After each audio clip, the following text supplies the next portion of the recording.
The way I see it, if you don't notice that I exist, then I'm doing my job correctly. My name is Ben McFarlane, and I work as a municipal sewer inspector in the town of Tevham Sound, Ontario. It's not the most glamorous job, but hey, somebody's got to do it. And it puts food on the table. You'd probably think that working as a sewer inspector isn't that exciting. And yeah, for the most part, you'd be right. Most of the time, all I'm doing is checking the pipes for damage.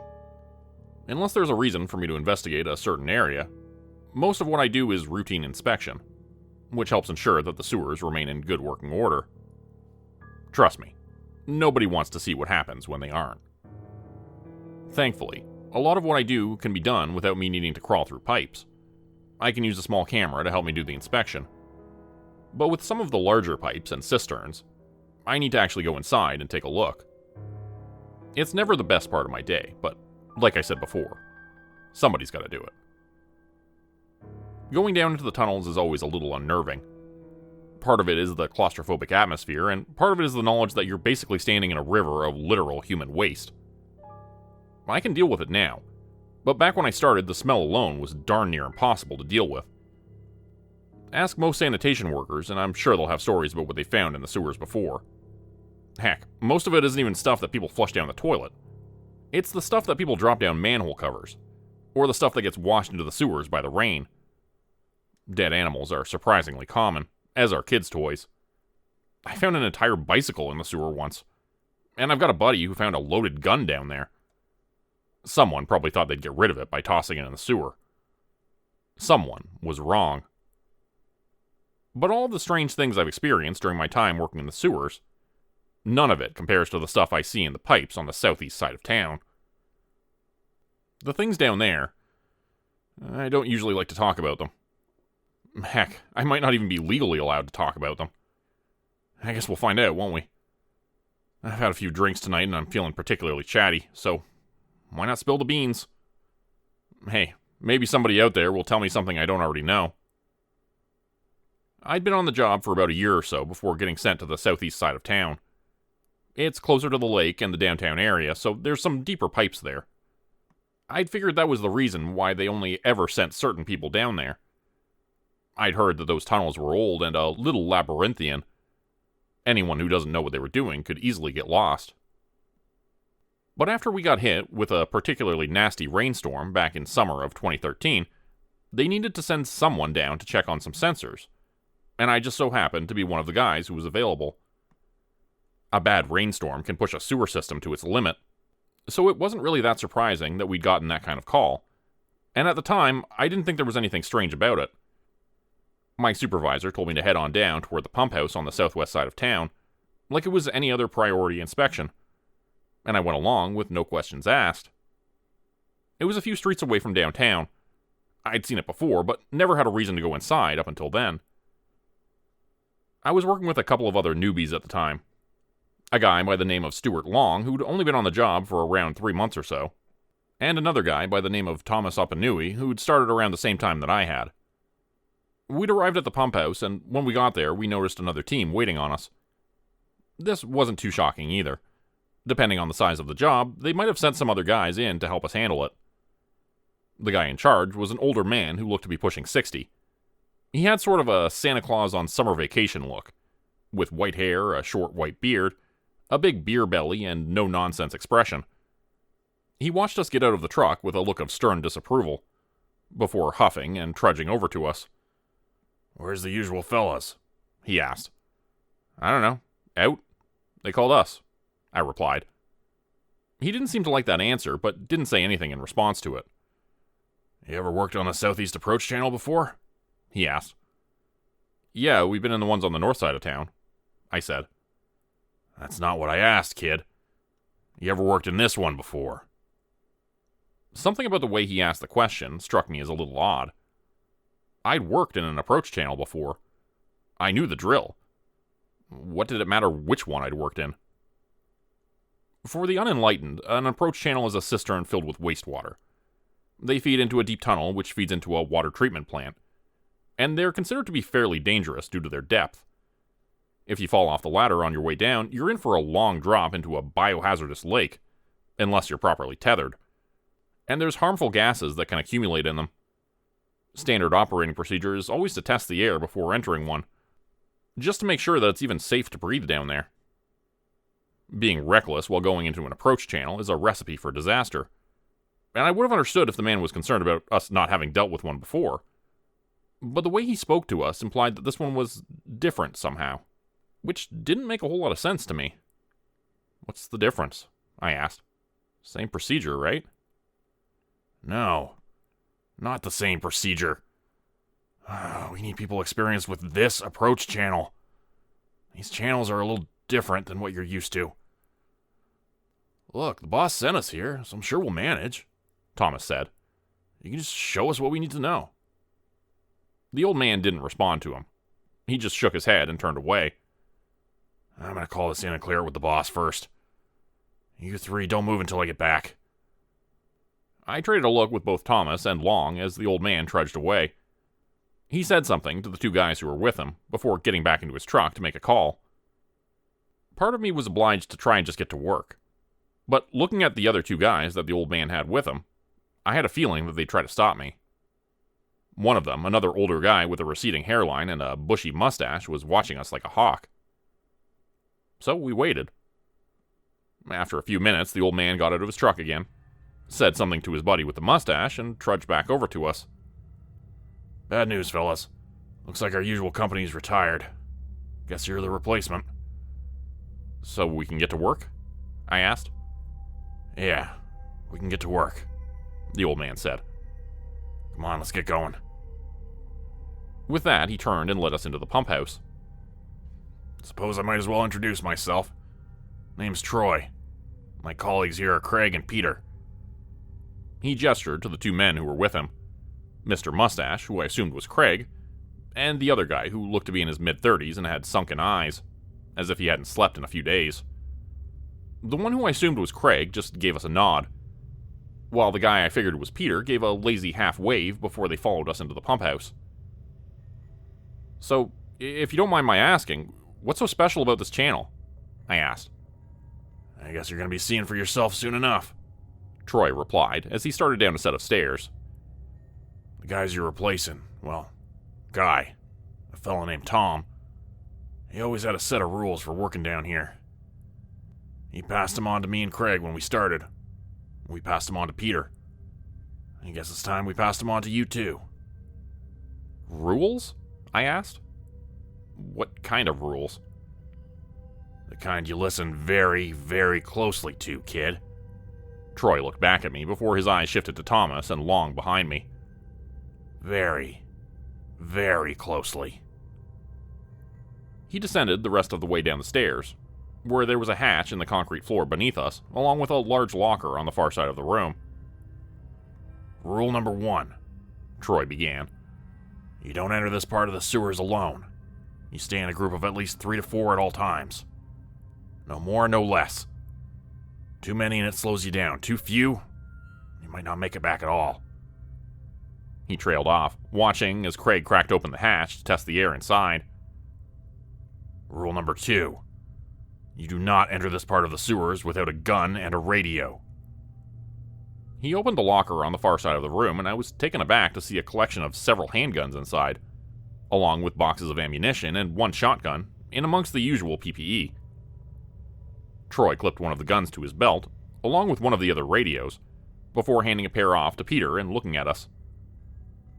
"Who's taking it?" he asked. "Whoa, just hold up for a minute," Long interjected. "What the hell's down there?" "Honestly, I don't know," Troy replied. "I hate to say it, but it ain't our job to know. I leave that to someone else. Our job is to follow the rules. You follow them and you'll be fine." Long seemed skeptical, but I looked at the gun in Troy's hand and took it. I wasn't sure if he was having a laugh with us or not, but I was there to do a job and I intended to do it. Troy gave me a quiet nod before thrusting the second gun over to Long. He didn't seem too happy to get it. "Are we going to have to use these?" he asked. "Not if you do as I say, you won't. Rule 3. If you see a pipe or a tunnel with heavy spider webs, don't go down it. Doesn't matter if that's where the sensor is. You make a note of it, Report it to your supervisor and leave it alone. Spiderwebs? What the hell was he talking about? Rule 4. If you find a body, and odds are you will find a body, don't touch it. Don't try to move it. Hell, don't even get close to it. And don't waste the supervisor's time reporting it. Only time the bodies get reported is when they're human. I'm sorry, you've been finding human bodies down there? I asked. Rarely, he replied. But it's been known to happen. And if we do find one, the same rules apply. Don't approach it. Don't touch it. Stay as far away as possible. I could see some of the color draining from Long's face. Rule 5. If you see anyone else down there, you are not to interact with them. You do not follow them if they try to lead you somewhere. If they ask for help, you do not help them. I don't care if they're crying and begging, you leave them alone. You report it to your supervisor. There are people down there? I asked. Normally, no. As far as I know, Tom only ever ran into a couple during his career. I've only ever seen one. Like I said, best to leave them alone. Why? I asked. If there's someone stuck down there, we have an obligation to help them. That would be very ill-advised, Troy said. You don't want to anger the things that are down there. Which leads me to Rule 6. Avoid killing anything you come across down there. They're not yours to kill. And if you have absolutely no choice, if you have to break that rule for the sake of self-defense, then we leave immediately. That's rule number 7. Air's safe down there, Craig said, interrupting our conversation. Good. Let's get suited up then. Oh, and Rule 8. Final rule. If anything happens to any member of our team, we leave immediately. We don't go after them. We don't try to help them. We leave immediately. Is that clear? I don't care if it's me begging for your help. You leave me behind. Long and I remained silent, neither of us entirely sure how to react to this or even what to say. Troy had made it sound as if we were about to descend into a level of hell. I couldn't imagine what could possibly be down there to elicit a list of rules like that, and I wasn't entirely sure I wanted to find out either. Well, you fellas getting ready or not? Troy asked impatiently as he put on his PPE. The quicker we get down there, the quicker we can get out again. If this is so dangerous, why are they sending us? Long asked. Shouldn't they be sending, I don't know, the cops or something? They tolerate us being down there, so long as we don't disturb them. They won't be so forgiving toward the local police, Troy replied. Listen, kid. Obey the rules and you'll be fine, got that? Been doing this for years without any problems. Keep your head on your shoulders, you do what we say, you go home safe. Alright? Long still didn't seem convinced, but I did. By this point, I was morbidly curious about exactly what was down there. And Troy's assurance that they'd come out unscathed before did set me at ease a little bit. These rules sounded kind of scary, but what could realistically go wrong? With Troy keeping us in line, everything would be fine. And besides, I still wasn't convinced that this wasn't all some sort of elaborate prank the old man was pulling. I grabbed myself a set of PPE and got ready, and after a moment's hesitation, Long did the same. When we were ready, Craig opened up the hatch in the floor, and Thomas helped us get tethered so that we wouldn't plummet down into the waters below if we slipped on the ladder. Then we finally began our descent. Troy went first, climbing down the ladder and into the darkness below. I went second, followed by Peter and then Long. We climbed down into the approach channel in relative silence, only really speaking again once we made it to the bottom of the ladder. Troy helped me get untethered, before doing the same for Peter and Long as they reached the bottom. And while he did that, I got my first look at the dreaded southeast approach channel. I can't say that there was a heck of a lot to see. The walls were boxy and flat, and the dirty wastewater trickled over my boots and into the pipe, sending it even deeper through the sewer system. The sensors should have been mounted on the ceiling, and I traced the black conduit line with my flashlight as I searched for the sensor they connected to.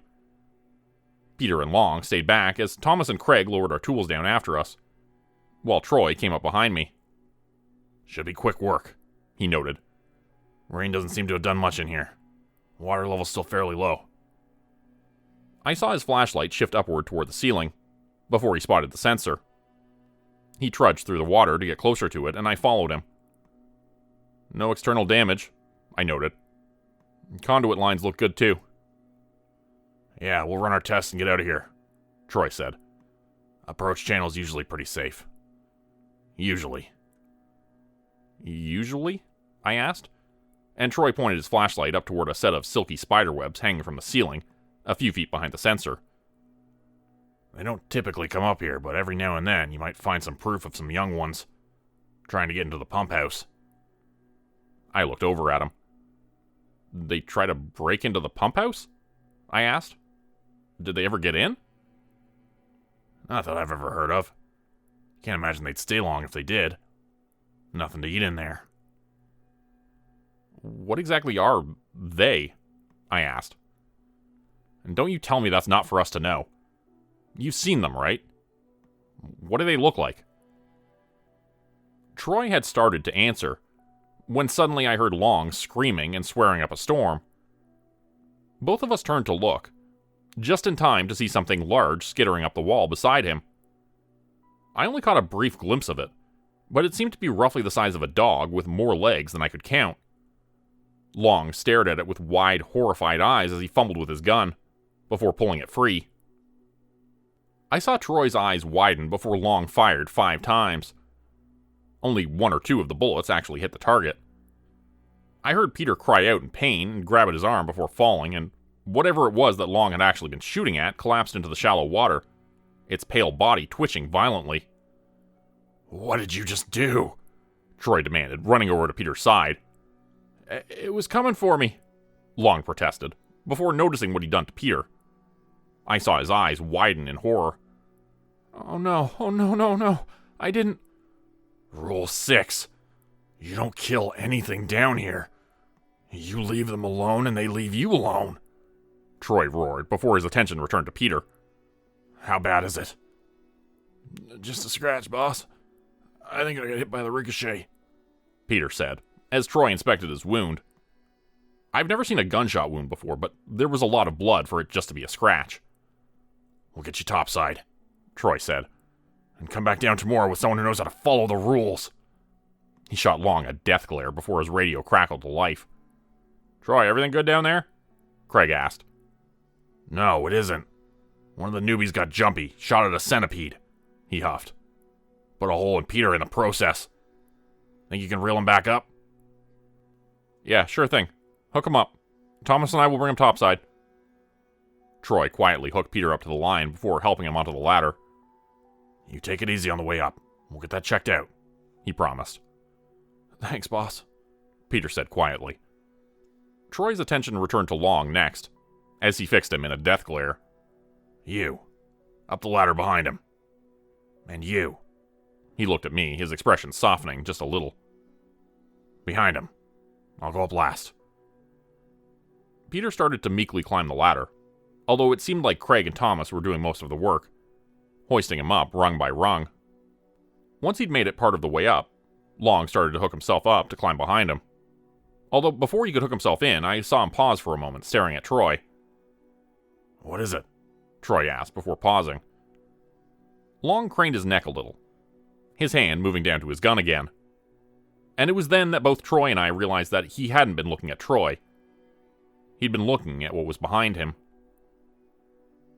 I only saw a shadow, perched on the roof of the tunnel.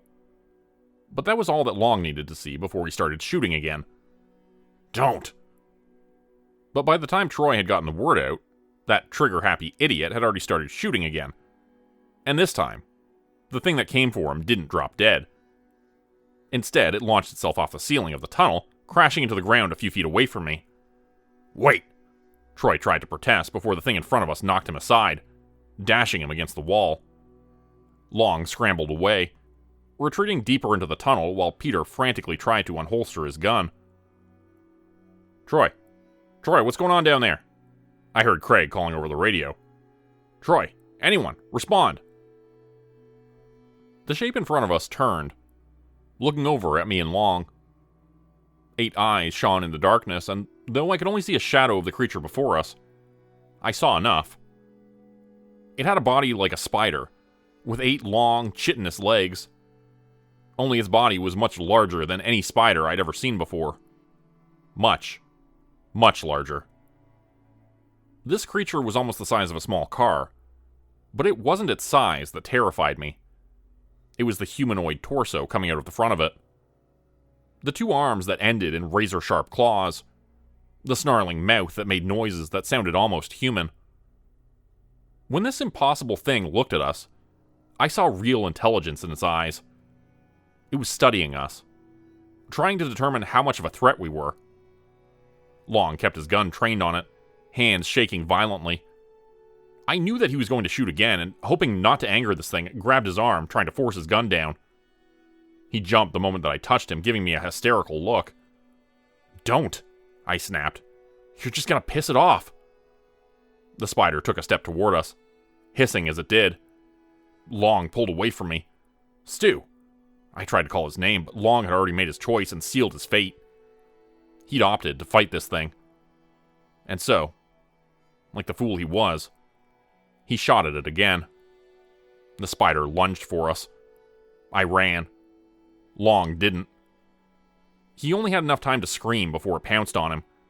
And then, all I could hear were the dying screams in his throat as he was pulled apart. I didn't see him die, but I didn't need to. I heard everything. I kept running, not even thinking about where the approach channel was going to end. And when it did end, all I could do was plummet into the darkness. See, at the end of an approach channel is what is approximately called a drop shaft. It's where the water plunges into a larger tunnel beneath the city. That tunnel flows into the water treatment plant. Eventually, and the water down there... Yeah. Let's just say that you don't want to end up in the water down there. Unfortunately, that was exactly where I was going. I know that every job has its struggles, but I didn't expect to need to choose between diving into raw sewage and fighting a giant spider monster when I woke up that morning. However, the choice was presented to me, and I did the best I could given the circumstances. Going into the wastewater was exactly the unpleasant experience you'd think it would be. I'm inclined not to share the details of what it was like, simply because I genuinely do not want to remember them, and I'm still not entirely convinced that dealing with the giant angry spider person wasn't the better choice. A small comfort was that the pain of hitting the water, combined with the confusing sensation of being flushed through a pipe and into an even larger pipe, made the whole experience slightly less disgusting, at the cost of being considerably more painful. At the end of it, I was washed out into the main pipe and collapsed into the water, covered in filth and gagging from the stench that sank into my every pore. I felt disoriented and confused. I tried to stand, only to collapse back into the wastewater, before aimlessly looking around, hoping that maybe I could figure out what direction to go in. It was too dark to see much of anything, and I'd lost my flashlight during my trip through the wastewater. So I was left to just wander aimlessly, following what I thought was the flow of water as my eyes started to slowly acclimate to the darkness. I could feel shapes in the water. Some of them I almost tripped over, and I could smell the rotting meat on top of the stink of human waste. In the darkness, I could make out shapes in the water, and hear the buzzing of bugs around me. I could even feel a few whiz past my head and mindlessly swatted at them. Old bones crunched under my boots, and I quietly thanked whatever god was listening that I couldn't see what they belonged to. I wanted to assume they were animal bones, but who knew, right? I couldn't shake the mental image of myself unknowingly stepping over the mauled corpse of Stuart Long. Although that was more from the trauma of having recently witnessed a man die than any guilt over what had happened to him. Long had quite literally gotten himself killed, although I was terrified that I'd be joining him at any second.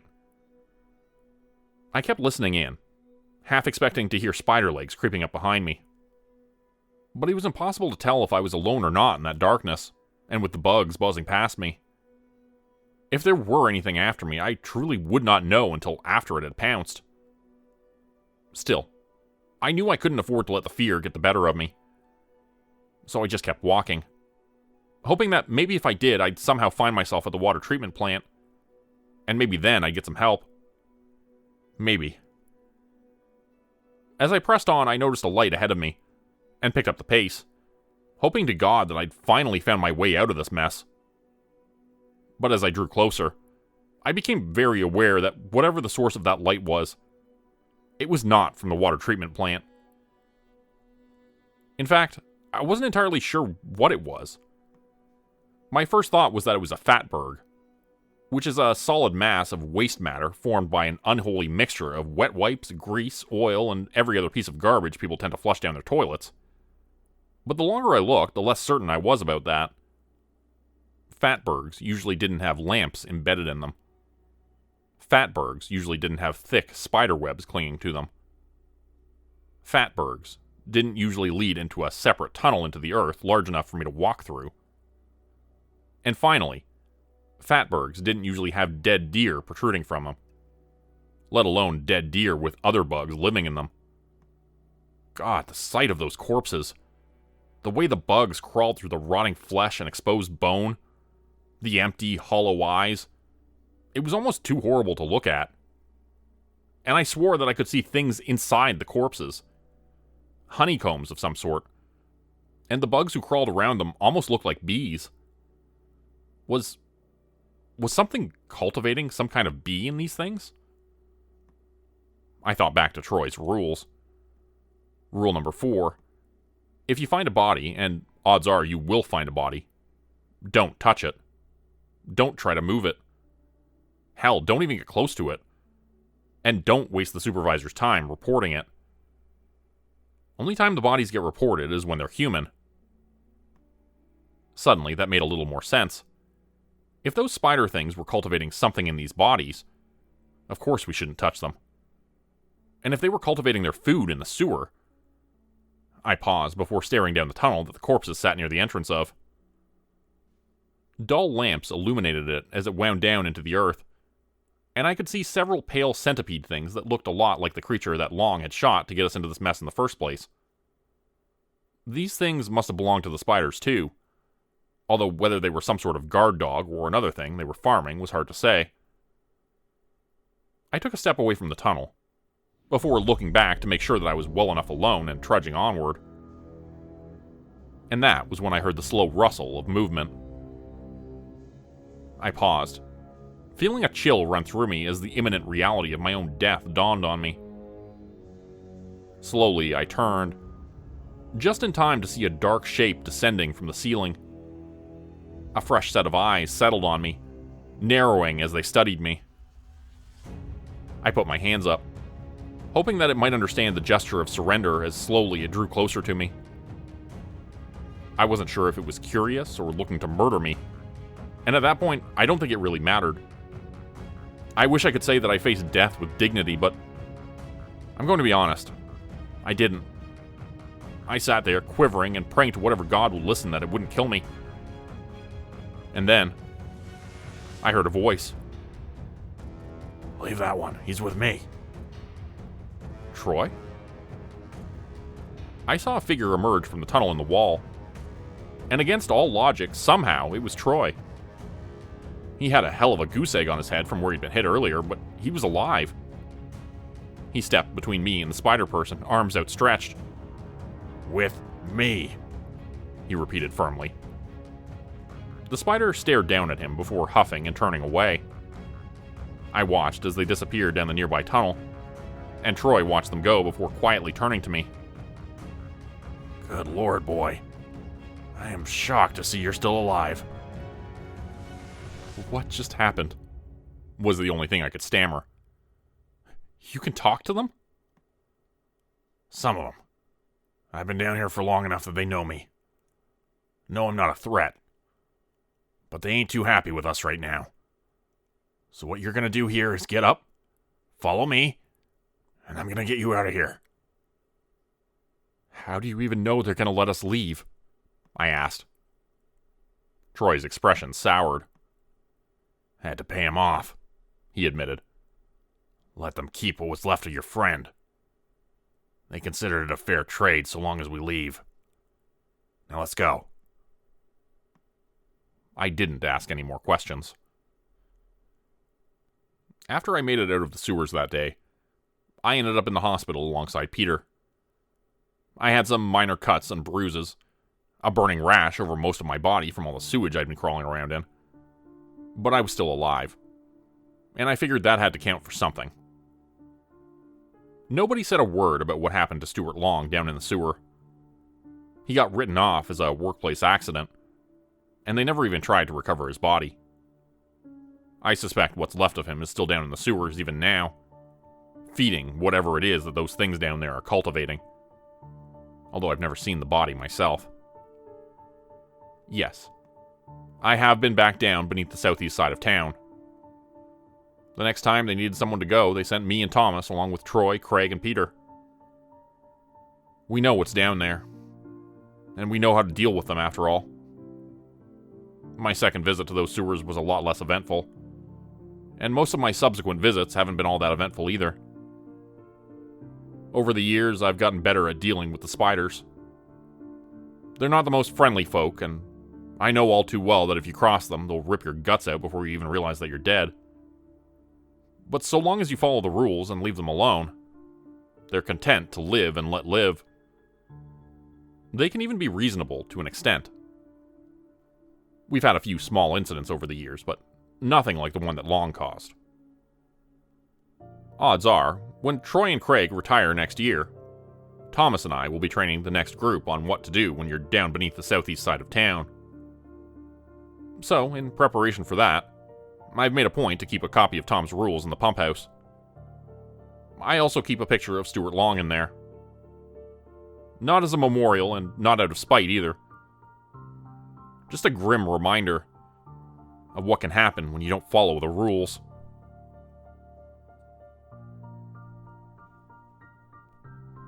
Become a channel member today for early access, bonus videos, and special emojis only available to members. Check out the description below or click the join button for more info.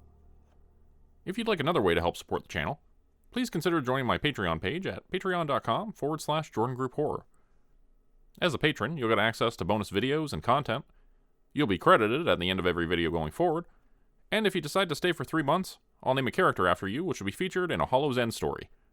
Links to join the Patreon are in the description. Thanks everyone for listening. Please like, subscribe, and comment to help the channel continue to grow. And see you again next time at 4 p.m. Eastern Standard Time. Hope you have a great night.